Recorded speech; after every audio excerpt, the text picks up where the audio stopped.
My guest today has been helping people in their journey and recovery process for the past 54 years. I feel blessed and honored today to share the set in the studio with my co-host to discuss the first in our 12 Steps in 12-Month series, Father Young. Well, thank you very much, Dean. I appreciate being an invited guest here today and being able to share whatever kind of help I can be to the drinking and drugging community, because that's my target. So step one, we admitted we are powerless over pretty much fill in the blank, my addiction. There's over 200 self and mutual support programs across the country and around the world now, from AA to NA. So we admitted we were powerless over fill in the blank and that our lives had become unmanageable. So Father Young, how does someone know or start to question if they are powerless over an addiction, whatever it is? Well, it comes up with a series of bubbles that go on, whether it be his wife or the brother or sister or a community member, the codependency kind of thing that goes on, the people or the job performance, or the ACOD or the job here not being what it could or should be. It comes in by way of a bubble, a problem, a difficulty, an impediment, an obstacle to their being who they need to be by way of being a full potential person. They want to be that, but they have that barrier of addiction, that barrier of the difficulty with their intoxication or their drinking or their drugging that stops them from being all that they can be with that dignity of a paycheck. So you speak about barriers. What are some of the barriers to people actually admitting that they're powerless and their lives are unmanageable? Because I can know, myself personally, and then also in a professional capacity, sometimes it turns into, as long as there's someone worse than me, maybe I'm not that bad. So what do you think some of the barriers to admitting that powerlessness are? I often try to use a mirror, and I'll get, the barrier. I'm talking, what is the barrier? And I'll try to give them the mirror and let them look in the mirror and let them look and reflect a little bit, and then get the idea of what I'm trying, if I can, to give them as a suggestion. But, it's often, their idea is going in opposite directions. I will try to ask them and do what I can by way of intervention, but they're going in the other guy. It's always the other guy or other girl, not me, but that problem and that difficulty. If you had that difficulty, you wouldn't be doing what you're doing right now. You would do something else. It's the excuses that then prevents the opportunity of being humble enough to say, I need help. The denial is the number one barrier. Denial, denial, denial, and I've been through that by way of hundreds and thousands and hundreds of thousands of people, by way of meeting and greeting and talking with them in the incarceration area, in the idea of the court, in regard to the jail, in regard to the meeting and greeting of running agencies in New York State for over 54 years. In 54 years, you mentioned, I'm sure there's not many excuses that you haven't heard, Father, about, well, I respectively disagree with you thinking that I am powerless over this and my life has become unmanageable. How, and what are some of the excuses that you've heard in the vast array of 54 years from probably working with almost every single population of people, from the criminal justice to, all walks of life? We both know addiction doesn't discriminate. It doesn't matter what socioeconomic background you come from, how much money you have in a bank account, if you're driving a Bentley or taking the bus.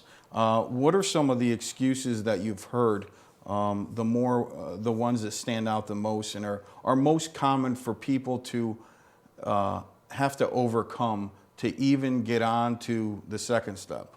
Well, I think it's important to talk about how they feel about themselves, and they're always looking at, maybe that would be another person, but it wouldn't be me, Father. When I'll confront them with a few of the realities of what they have as life and the problems that they've been speaking of, and then try to point them in a direction of hope, experience, and that kind of a better kind of life, it's that they often will deny that they have a problem. It's always the other environment that causes the problem, or those that are now not drinking, they don't know how to relax and they don't know how to enjoy life. My idea was, break that barrier down. How do you find an opportunity of intervention? It could be tough love. It could be an ACOD. It could be a court case. It could be a mother. It could be an EAP provider. It could be a variety of things that will say, here's the problem, let's face it, and that facing it. And it's easier when you're working with a person who has a prestigious job. And I've been doing an awful lot of the kind of work in the Assembly and the Senate and with many other major players and many of the state bureaucrats. And when I say, if I'm going and I'm talking with a political leader, I'll say, well, the party or the people sent me here to tell you that if you don't do something, they're going to fund your primary opponent. Well, then you get the cooperation. That's sort of a high bracket. You don't find many people walking away because they look at what they have of the home. They look at the family, they look at the assets of what they've accumulated, and then they know their job is at stake. So they're saying, well, maybe you're right, Father, maybe I do need help. You have to have some way to break that barrier of that denial that they're throwing in your face. If you get that barrier out of the way, then you're home free. I can remember in particular in a hospital-based detox, a Marine came into the facility and was seeking, with the assistance and encouragement from a loved one at that time, detox services, and it was opiates, and it was hydrocodones. And the concept for certain populations to not be able to grasp the fact that they could be, for example, powerless in something so small as a pill could make their lives become unmanageable. Yep. So again, I think it's tough, and there's 12 steps, but like you said, denial's the biggest barrier, and we can't get to 2, 3, 4 through 12 until we get through the first step. Can we be powerless and our lives not be unmanageable? Let's talk about the concept of the functional alcoholic or addict, or when people believe that they themselves are, or a loved one. Well, he still goes to work, he still gets a paycheck, the car hasn't been repossessed yet. Can someone be powerless over an addiction and their lives not become unmanageable? Yeah, we do a group. I do a group frequently on that. With the idea, I use the idea of the car as an example, and the guy coming back into our group saying, I want to repossess the car. And that starts the conversation. Now, the wife being a codependent person and the idea affected by this kind of take back of the car, the kind of way that she would be either an enabler for good or for bad. And that enabling, again, is very important. But I go back into the idea, the first step we have to do to try to break that is to try to get the person where they need to be. Medically might be the first step, maybe through detox. Now, working in the idea of the court every day, I was assigned in '59 as court chaplain and jail chaplain, and I went up there every day, and I went up to court, and there were 2 members of the fellowship that came to me, and they said, Father, how about taking advantage we want to give you a treat. How about a trip to Ohio? We'll give you the airplane fare. 2 members, John D. and FG, came up to me and said, we'd like, if we could, to provide you money for an airplane ticket. And we'll have someone meet you out there and then give you an idea of what we can do, because you're working with a homeless shelter. You've got hundreds of people on the floor every night. You're taking care of the homeless. But in those populations, you get all the people that are drinking, and we're running, if we can, try to help you and assist you. They met with me every day, and I'd get the lineup up there, and they would, in jail, in the court case, and they would give them to me after they were released. And I didn't know what I was doing. And the 2 members of the fellowship said, here's a little helping hand. Why don't you go out and learn a little more about this opportunity, what they have, a program out there in Ohio that you would be interested in. I went out there and I took off and I went there, and I was met by Bill Wilson and the crew. And then in meeting, and then he brought me over to Sister Ignatia in Charity Hospital, Rosary Hall, and I met with her, and she said, here's what you're to do and learn how to do it. We're going to have people coming in that have experienced strength and hope and are willing to assist because they've been successful in their recovery, and now they're coming in and they're going to be meeting and greeting these people in the ward. Now, you're only to be a matchmaker. Here's a background on the people that I know are willing to help to do the matchmaking and give experience to them about where they've been and what they've done to gain recovery. So you set the match up. All you are to do is to try to be the person, to get that person to sit down, have them call, and we're going to give you a free lunch and all that. Just have them say, here's what we'd like. I'd like, if I could, to invite you over to talk with me, to give me ideas of how I can help my recovery. He's in the bed, he's in the room that needs the kind of care, and this person has it. So you've got to be the matchmaker to take the person who has recovery to give it to the person who needs recovery. Sure. So I was merely a matchmaker, but I learned a lot working there at that hospital, Rosary Hall Charity Hospital, and trying, if I could, to help them. identify, because then they would agree to take the person out to a meeting and be a sponsor. Now, it's not really that way now, but it was at that time when I was out there. And then at the end of the kind of time, Sister would say, well, now here's an idea of what you've done, and I want you to keep this, but if you decide to drink, you bring it back and give it to me, because I don't want you to drink with this, and bring it back before you drink and tell me why you want to drink. And so people would feel that was a guilt trip, and they would come in saying, oh my God, I have to return this to Sister before I go out to drink. Smart move by Sister. Yeah. Let me ask you a question.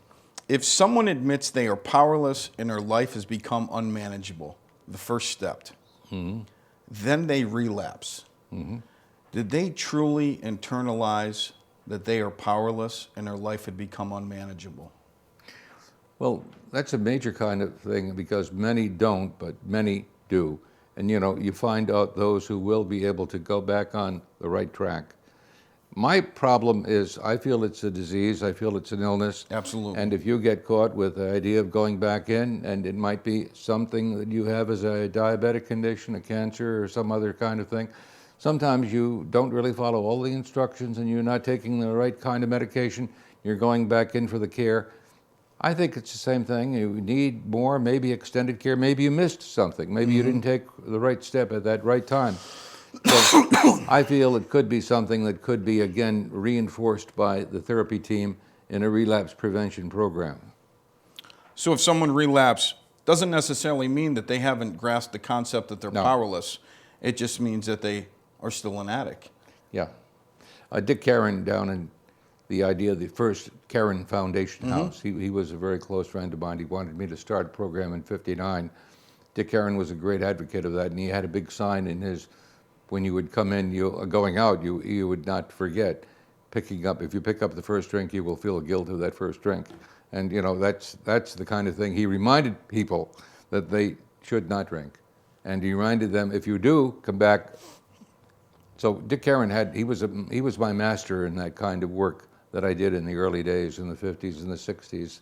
He was a guy that and he and Marty Mann and people of that type, I worked closely with to develop a network of care in New York State. Powerlessness, it's subject to individuality, because what I may find in my concept of my life becoming unmanageable and myself being powerless over something, is powerlessness subject to the individual? Is that a matter of perception?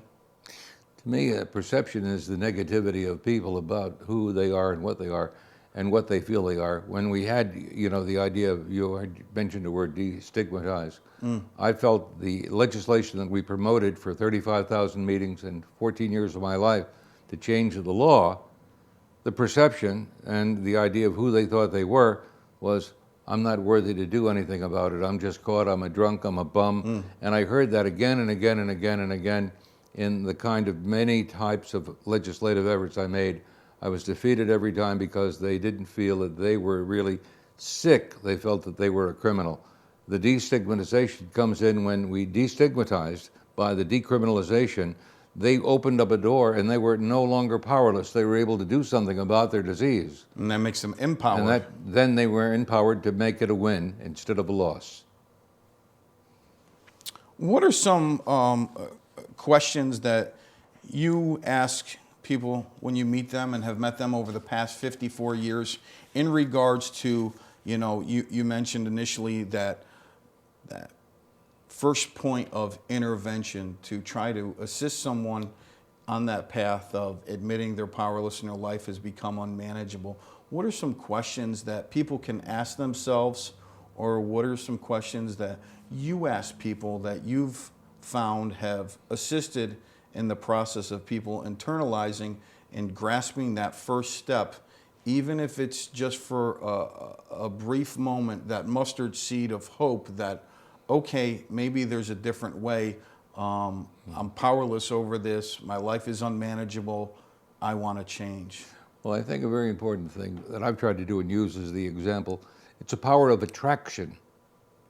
That's the idea of what, not promotion, but attraction. If you can attract a person by your recovery, people want to be a winner. People want to get the help. Always But hear that. Stick with the winners. Stick with the winners is on there, and when you go to a meeting room, you'll find it there pretty much all the time. It's stick with the winners, but it's attraction. I always try to look at the people who we invite in to assist and to be an attraction. That's why I'm happy to be here today, because the attraction is your own. You and others who have done good things for good people, and therefore you got to get rid of that image that they're bad people. They're bad people. They're not bad people. When we first decriminalized and had that destigmatization that went with it, before that in the fellowship, you would go to the rooms and would not see women. Very rare. There were very limited numbers of women that attended those meetings. When we decriminalized, the doors opened and women came in, as we have now in large numbers. Before that, it was a man's kind of problem and a man's kind of concern and a man's kind of an identity, and it'd be rare to see women walk in the rooms in the 50s and the 60s, and it now, thank God, is the open door. What are some of the other things that come to mind when we talk about the first step, being powerless and our lives becoming unmanageable for you? You mentioned, for years you wouldn't find women in the rooms. Is there a disparity between the concept of powerless and lives becoming unmanageable between men and women? I don't think it's that. I think it's the idea of the image that people have of what the disease has been. It's been a crime, 24040 in the penal code. Now it's an opportunity of an illness. Now they're going into the new DSMs, and that's the diagnostic kind of thing the state and the feds give us, and they say they're talking about now maybe being a failure, a disorder, a psychotic disorder. I'm saying it's an illness. It's the idea of the drink. When you take it into your system, certain people, about 27, 28%, I feel, are predisposed to be addicted. And with that addiction, they have a higher level of dopamine. With that higher level of dopamine, you take it and you put it in your system, and you get that endorphin rush, and the endorphin rush goes to the neurotransmitters, and then it goes to the pleasure center of the brain, and that brain will remember the joy that you had that might be different than anyone else. Other people will get excited, and they'll say, boy, that was great, I'm going to do that again. We're predisposed, and we're predispositioned to have a problem that we don't know about it unless we can get the I over the E, the intellect over the emotions, and then get our body under control, our mind under control, and say, if I do that, I'm going to be running into a trouble kind of thing, and I don't want to do that stupid stuff. I want to do the intelligent stuff, and sticking with the necessary PPTs, the support groups that I need to have that'll help me keep it together and be a winner. I keep going back again to the example that people can give with their experience, strength, and hope that will attract them who are needing help. In 54 years, Father Young, not to put you on the spot. No. Have you ever met someone that you believe is not capable of getting recovery? Yes, well, plenty. Because when you get to the cage of Korsakoff syndrome, you don't have culpability. I often look at culpability, and when I meet with anyone and anything, and if you know me, you'll know I try to find out, do they have a third tradition? Do they have a sincere desire to stop using? And then I try to find out how many resources will they need to try to back where they need to be.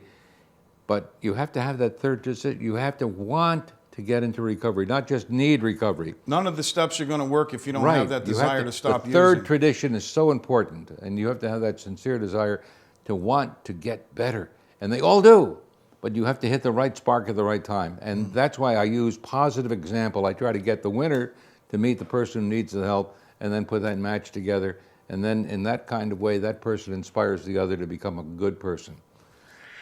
Thank you for discussing step one. I want to switch it up a little bit and talk about you and the programs that you've been doing for 54 years. I'm familiar with the concept of the three-legged stool. Okay. In some of the services that your program offers, perhaps if someone's watching for themselves or someone that they may know, care about, family member, brother, sister, co-worker, what are some of the services that you folks offer and the concept and the mission behind, for example, the three-legged stool? Sure.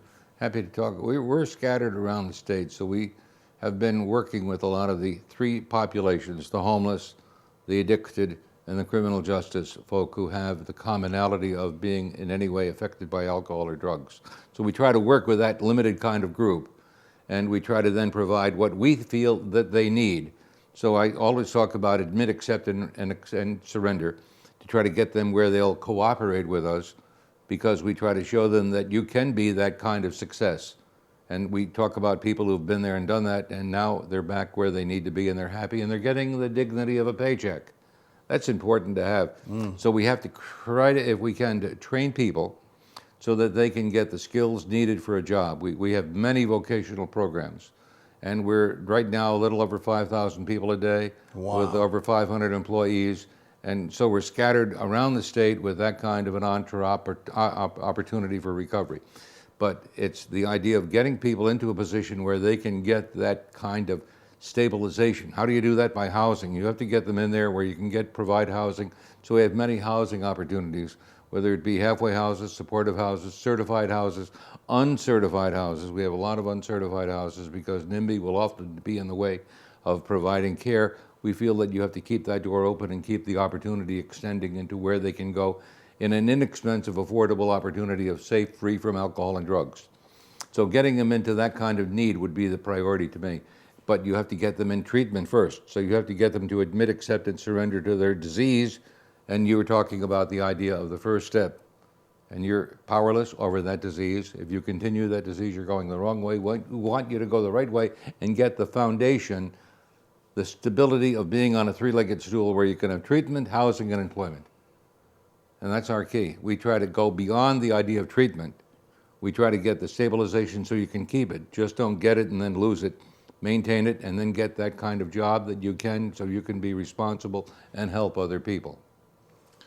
The concept of 12-step programs has been around since 1938, the first Yes, fellowship that sure. utilized it. You mentioned Bob and Bill. Bob and Bill. Since 1938, we've seen a lot of things come and go, different trends. Mm-hmm. What do you think it is about the 12 steps that has had the sustainability for decades now? Well, it offers the stability and growth. When you look at a lot of the other opportunities, I'm talking about maybe medications that are coming in now that are saying we can do it, it's less expensive, we can do it. But do you have that sustainable kind of example? Do you have that kind of growth and that kind of stability I keep returning to? You get that by way of getting people in the fellowship so they can extend themselves so that they can be a helping hand to other people. And that's what I've been talking about forever, it seems. And I'm just talking about that again and again, and I repeat myself. I'm apologetic, but not apologetic, because I feel you have to, again, prove that. We did the radio shows up here at WGY for many, many years at the time when I was a controversial kind of guy saying it's not a, don't incarcerate, rehabilitate, don't incarcerate, rehabilitate.